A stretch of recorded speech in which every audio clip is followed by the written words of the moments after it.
ಅಪ್ಪ ಸುಸ್ತು. ಹಾಯ್, ಯಾಕೆ ಗಿರಾಕಿ ಜಾಸ್ತಿನಾ? ಸ್ವಲ್ಪ ಹಾಗೇನೆ. ಇವಾಗ ರೆಸ್ಟಾ? ಹಂಗೇನಿಲ್ಲ, ನೀನ್ ಹೋಗಲ್ವಾ? ಹೋಗದೆ ಇದ್ರೆ ಹೊಟ್ಟೆ ತುಂಬೇಕಲ್ವಾ? ಕಲ್ಚರ್ ಕಾಪಾಡ್ತಿರೋದು ನಾವೇ ಅನ್ಸುತ್ತೆ. ಯಾಕೆ? ಈಗಿನ ಕಾಲದಲ್ಲಿ ಹುಡುಗಿರು ಮಾಡ್ರನ್ನು ಫ್ಯಾಷನ್ನು ಅನ್ಕೊಂಡು ಹಣೆಗೆ ಕುಂಕುಮ ಇಡೋದು, ತಲೆಗೆ ಹೂ ಮುಡಿಯೋದೇ ಮರ್ತು ಬಿಟ್ಟಿದ್ದಾರೆ. ನಮ್ಗೋ ಕಂಡೋರ್ ಸುಖಕ್ಕೋ ಕಲ್ಚರ್ ಕಾಪಾಡ್ತಾ ಇದೀವಿ ಅಲ್ವಾ? ಅದೇನು ಕರೆಕ್ಟೇ. ಏನೇಮ್ಮ ನಿನ್ ಕತೆ ಕೇಳ್ದಾಗೆಲ್ಲ ಕಾಗೆ ಹಾರಿಸ್ತಿರ್ತೀಯ, ಇವಾಗಾರ ಹೇಳ್ತೀಯಾ ಏನಂತ? ನನ್ ಕಥೆಲ್ ಬರೀ ವ್ಯಥೆನೇ ಇದೆ. ಯಾಕೆ, ಏನಾಯ್ತೆ? ಅಷ್ಟೊಂದು ಇಂಟ್ರೆಸ್ಟಾ? ತಗೋ ಓದ್ಕೋ.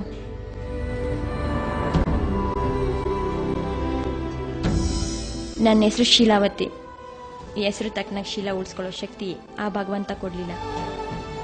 ಹುಟ್ಟಾನೆ ತಾಯಿ ಕಳ್ಕೊಂಡೆ, ತಂದೆ ಪ್ರೀತಿ ಇಲ್ಲ.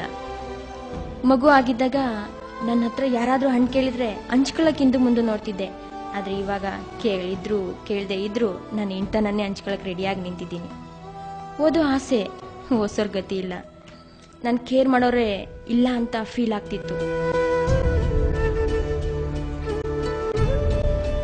ಪ್ರಾಯದ ವಯಸ್ಸು, ಪ್ರೀತಿ ಕನಸು, ಗೊತ್ತು ಗುರಿ ಇಲ್ದವನ್ನ ಇಷ್ಟಪಟ್ಟೆ. ಮದ್ವೆ ಆಗೋಣ ಅಂತ ಕರ್ಕೊಂಬಂದ. ನಾನು ತುಂಬಾ ಕನ್ಸ್ಕೊಂಡೆ. ಫ್ರೆಂಡು ಅಂತ ಯಾವನ್ನೋ ಪರಿಚಯ ಮಾಡಿಕೊಟ್ಟ. ಅಲ್ಲಿ ಏನಾಗ್ತಿದೆ ಅಂತ ಅರ್ಥ ಆಗೋಷ್ಟರಲ್ಲಿ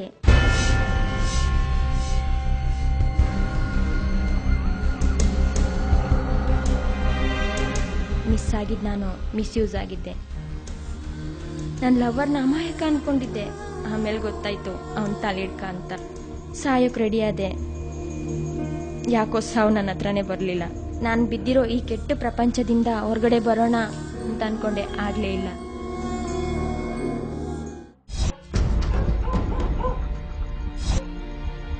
ನನಗೆ ಆ ದೇವರು ಅಂದ ಕೊಟ್ಟ, ಆನಂದ ಕಿತ್ಕೊಂಡ. ಬದುಕೋಕ್ ಡಿಸೈಡ್ ಮಾಡಿ ಬೀದಿಲ್ ನಿಂತೆ.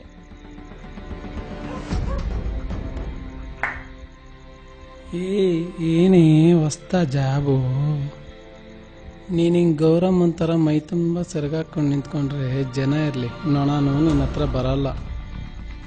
ಬೀದಿಗೆ ಇಳ್ದಿದ್ಯಾ, ಮಳೆ ಗಾಳಿ ಮೀರಿ ಕೆಲಸ ಮಾಡು, ಹೊಟ್ಟೆಗೆ ಊಟನಾದರೂ ಆಗುತ್ತೆ. ಇಲ್ಲ ಅಂದರೆ ಭಿಕ್ಷೆ ಬಿಡಬೇಕಾಗತ್ತೆ. ಬರಲಾ? ಏನೇ ಬಿಸ್ನೆಸ್ ಜೋರಾ?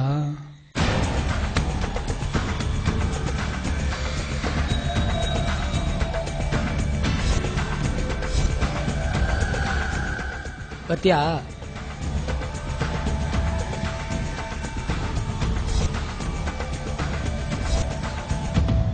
ನನ್ನ ಮೈ ಮಾರ್ಕೊಳ್ಳೋ ದಾಖಲೆ ಇಲ್ಲಿಂದ ಪ್ರಾರಂಭ.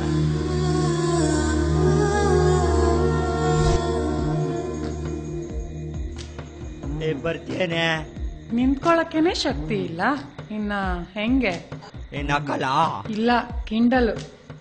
ಏನ್ ಬರ್ತೀಯೇನೆ? ಎಷ್ಟಿಕ್ಕಿದ್ಯಾ ಜೇಬಲ್ಲಿ? ದುಡ್ಡಿರೋಕೆ ಬದಿರೋದು ಬಾರೇಲಿ. ಕಳಚ್ಕೊಳ್ಳಲ್ಲ ಬರಲ್ಲ. ಏ ಹೋಗಲಿ ಕರ್ಕಿ. ಹೋಗೋ ಮುದಿಯ. ನಾನ್ ಬರ್ತೀನಿ. ವಾ ಕಮಾನ್ ಕಮಾನ್, ಬಿಳಿ ಫಿಗರ್. ನನ್ಗಿಂತ ವಯಸ್ಸಲ್ಲಿ ಚಿಕ್ಕೋರು, ತಂದೆ ತಾತನ ಸಮಾನವಾಗಿರೋರ್ ಜೊತೆ ಎಲ್ಲ ಮಲಗಿದ್ದೀನಿ. ಏನ್ ಮಾಡ್ಲಿ, ನಾನು ಒಳ್ಳೆ ನನ್ನ ಹಣೆ ಬರಸಲಿಲ್ಲ. ಸರ್, ಇನ್ನ ಕಲೆಕ್ಷನ್ ಆಗಿಲ್ಲ ಸರ್. ಕನೆಕ್ಷನ್ ಆಗಿ ಕಲೆಕ್ಷನ್ ಕಾಯಕಾಲ ಎತ್ತಲ್ಲೇ ಸರ್. ಕೊಡ್ತೇ ಕೈಗೆ ತಗೊಂಡ್ಲೆ. ಸರ್ ಗಿನ್ಬೇಡಿ ಸರ್, ನೋವಾಗುತ್ತೆ.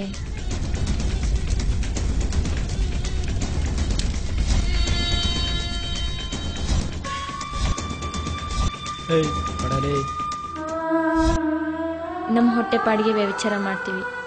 ಸಂಪಾದಿಸೋ 6 ಕಾಸಲ್ಲಿ 3 ಕಾಸನ್ನ ಪೊಲೀಸ್ಗೆ, ಪಿಂಪ್ಗಳಿಗೆ ಹೊಟ್ಟೆ ತುಂಬಿಸ್ಬೇಕು.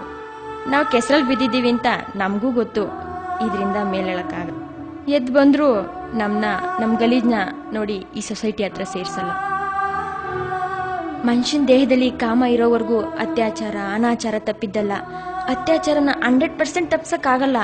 ಅಟ್ಲೀಸ್ಟ್ ಕಾಮುಕ ವ್ಯಾಘ್ರಗಳನ್ನ ನಮ್ಮ ಕಡೆ ಸೆಳ್ಕೊಂಡು ಆಗೋ ತೊಂದರೆನ ಸ್ವಲ್ಪನಾದ್ರೂ ಅವಾಯ್ಡ್ ಮಾಡೋಣ. ನಮ್ಮ ಜೀವನ ಹಾಳಾಗೋಯ್ತು, ಬೇರೆ ಹೆಣ್ಮಕ್ಳ ಜೀವನ ಚೆನ್ನಾಗಿರ್ಲಿ. ನಾವು ಬದುಕ್ತೀವಿ, ಅವಕಾಶ ಮಾಡಿಕೊಡ್ತೀರಾ?